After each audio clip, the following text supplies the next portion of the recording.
Nipah, Hendra, Ebola, Marburg, SARS. These are some of the world's scariest viruses. Hemorrhagic fevers like Ebola are extremely fatal. They kill up to 90% of people infected, while SARS, a coronavirus, has a lower mortality rate but spreads incredibly rapidly.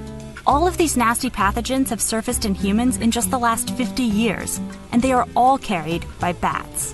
Which, to be clear, really isn't bats' fault.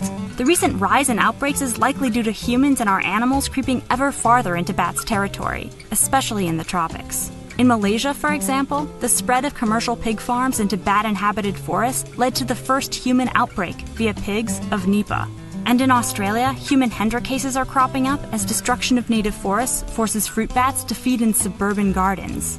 But still, bats do appear to carry more human-killing diseases than pretty much any other animal.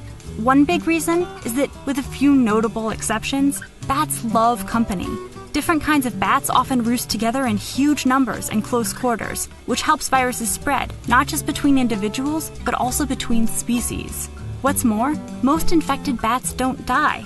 They live pretty normal bat lives, flapping around and giving the viruses time to spread. In fact, flight may be the reason bats are so resilient to infection. As a rule, mammals can't produce the immense amounts of energy needed for flight without also producing a lot of reactive waste products that damage our DNA. So when our bat cousins took to the air, they leveled up their in-flight DNA damage repair kits and other defenses, including specialized cells that keep viral invaders in check. So bats can survive the deadly viruses. But what may matter even more, for humans anyway, is how the viruses survive the bats. Nasty as they are, most viruses are also extremely finicky.